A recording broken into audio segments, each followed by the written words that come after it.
lods, may bago na naman tayong video, no?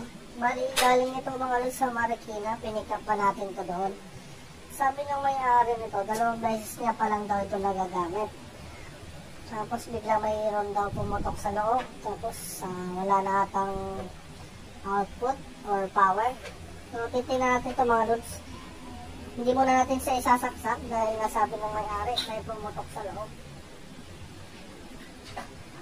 Gagawin natin, bubuksan muna natin yan.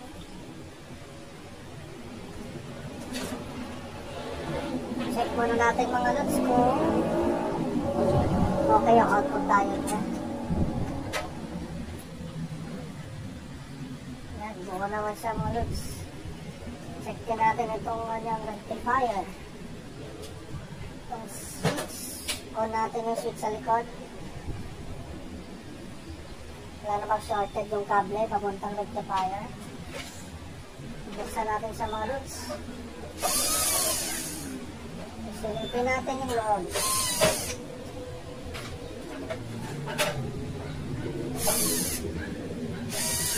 Ito yung mahirap minsan mga lods sa mga online na bibili. Katulad na ito, generic ito. Kahit anong brand, pare-pares yung laman, halos pare-pares yung laman.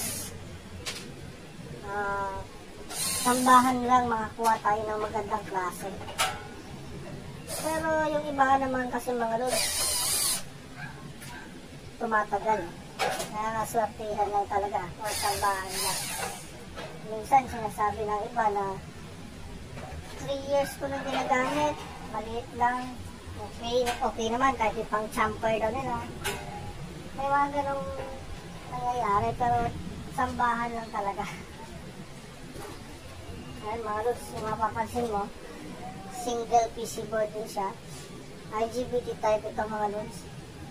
Ayan, kung mapapansin natin, ito yung heatsink nito. Nandito yung kanyang rectifier. Bridge rectifier tayo. Ito yung kanyang display. Wiring harness. Tapos, meron siyang 2 IGBT. Check natin yung IGBT nito mga lods ko. Shorted or open.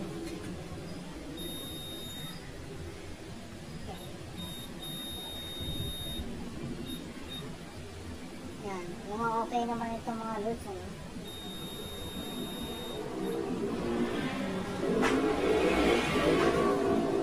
Okay siya. Check natin itong rectifier. Ito mga lods, mapapansin nyo 4 yung paa ng bridge rectifier natin. Ngayon kung meron isa dito na nakatayo, ayan, na naiba yung paa niya, ibig sabihin yan yung positive niyan. Pero sa tester, dyan natin ilalagay yung negative natin.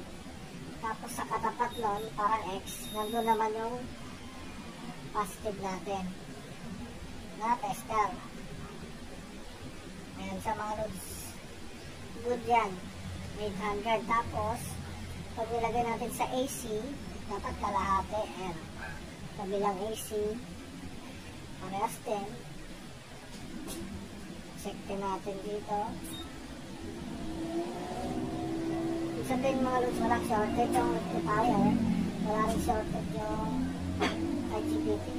Ngayon, ano yung sumabog? Okay, itong mga loads na sumabog, yung kanyang power supply. Visual inspection. Ito mga loads, pakita natin.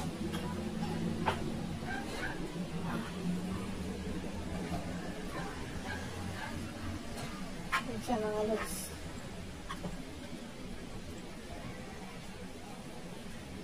Diyan sumabog. Ayan, may mga resistor dito na napunti na. Itong IC, sira na rin to. Yan, check natin dito banda mga loads. Itong mga resistor dito, itong IC, pati itong mga resistor dyan. Kasi sigurado walang power. natatawid dito sa transformer. Yan yung kanyang problema. Kahit isaksak natin itong mga loads, hindi rin siya magpapower. Gagawin natin, kakalasin natin ito. Kahit hindi na natin tanggalin sa board siya, ay sa mismong box ng welding machine natin. Kasi madali lang naman siya mga loads. Natanggalin lang natin itong transformer para hindi may kasagabal. Saka itong thermostat mo. Ayan. Tanggalin natin itong transformer. Tapos testerin natin yan kung may continuity pa yan o wala. Pagka matester natin at open ang kanyang continuity, sabihin putol na yung coil ng transformer na ito. Kailangan na rin palitan. Pero kung buo naman, kung may continuity tayo mabasa, sabihin possible na buo siya mga lods. Kasi bira lang ito masira kahit sumasabog yung pyesa doon sa banda ng IC. Makamansin mo mga lods bakit madalas dyan sumasabog. 300 volts kasi ito mga lods ang pumapasok dito. 300 volts DC. Galing dito sa may capacitor. Ayan ang charge ng capacitor. Ayan mga lods. Galing dyan sa may charge ng capacitor natin. Yung malalaking dalawang capacitor dito. 400 volts yan. Pupunta yan yung charge na. Pupunta dito sa ating power supply na IC na to. I think LNK626 ito. Diyan yan papasok. Ngayon, ang lalabas yan is 312 volts to 320 volts DC. Ngayon, dahil minsan mga lods, konting alikabok lang na dumapo rito dahil na 300, pwede siyang talunan ng voltahe o di kaya yung voltage fluctuation. Minsan ganon. Iwasan natin magsaksak ng mga power tools na mga demotor sa saksakan nito kasi minsan malakas makahigop yun ng voltahe sa extension mga loads. Pagka in-off mo yung power tools, nabibigla yung pasok ng power dito. Kaya minsan mapapansin na kumukurap yung ilaw dito kasi nagugulat siya sa pag on-off ng mga power tools natin. Yun yung mga issue nito. Pero kung wala ka naman power tools at naputukan ka dito, yun nga, possible may dumi o nag-voltage fluctuation, hindi kaya may lit na yung pyesa, mga resistor dito or yung IC. Yun lang siya mga loads. Ngayon, pininisan natin to. Titingnan natin yung mga pyesa nasira. Napalitan natin. Ayan siya mga loads. Yung resistor niya is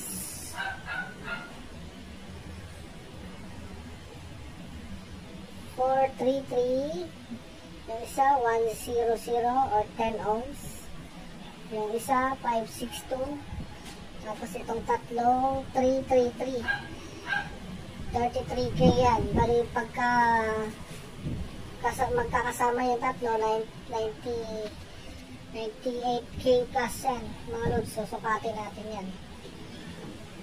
Tapos sigurado yung itong IC papalitan natin yan mga loads. Yung IC na yan. Okay. Papalitan ko muna siya mga loads. Ayan mga loads oh. Kapag testing mga loads sira itong kanyang 5.6K tsaka 10 ohms. Ito buo pa itong 43K niya tsaka itong 33K na tatlo buo yan. Bali yung sira niya itong 5.6K 10 ohms tsaka itong LNK626 na IC. Itong transformer naman mga loads, pulse transformer niya Tetestingin pa natin. Bali, tetestingin natin dito kung mayroon siyang continuity. Tapos dito sa kabila. Ngayon, pagka dito pa lang sa input net na ito, pag may putol dyan, ibig sabihin sira yan. May sira na yan, hindi natin pwede ikabit. Dito naman sa out, naka-center tap to. Tetest ka rin din natin dyan. Okay. Lagay natin sa may resistance. Kung ilan ang resistance niya mga lods. Ito muna sa in niya.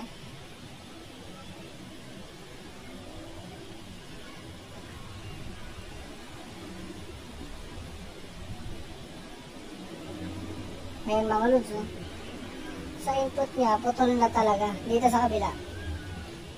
Ito, buo siya mga lods. 0.3 ohms ito.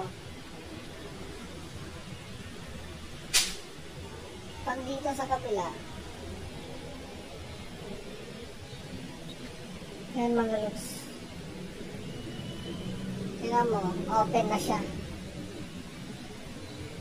Hindi natin yan pwede ikabit mga lods. Siguradong hindi rin yan magpapower. Maghahanap tayo ng kapalit. Ito mga lods yung isa natin. Ito yung buo. Try natin to. Ito. Yan siya mga lods. Yan mga lods. Ito yung detective. Tingnan natin. Unang winding. Open. Pangalawa. Meron siya 0.3. Sa output naman, naka-center tap. 0.3 din. 0.2. Naka 0.3. Good yung output, pero yung input niya, open. Dito naman sa isa mga load, ito yung papalit natin. Ayan, meron siyang 1.1 ohm. Kabila, 0.3. Sa out naman, 0.3. 0.3. 0.2. Ito siya mga loads. Good. Ito yung lalagay natin dito sa ating power supply.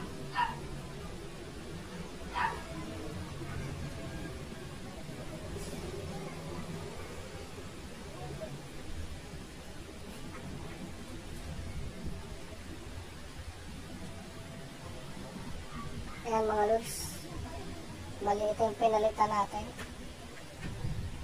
Transformer, power IC, tsaka dalawang resistor. Hindi pa natin alam mga loads kung nagana yan. Susubukan pa natin. Try pa natin yung saksak. Ayan mga loads, saksak na yan. Check natin kung okay na yung connection. Wala naman tayong maraming hinugot dito. Power natin. Oops.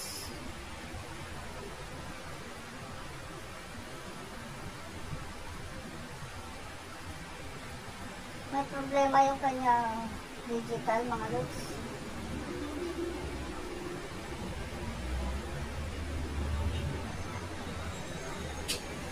Putol na yung kanyang mga ibang LED. Siguro factory defect dyan. Saba. Ayan. Kundi na yung ibang LED niya mga loads. O possible yung icing sira na dyan sa display. Check natin kung meron sa output. Meron siyang 62 volts. Yan mga loads. Meron siyang 62 volts. Okay, may power na siya mga loads. At may output na rin. Yun lang talaga yung problema niya. Okay, thank you. Maraming salamat.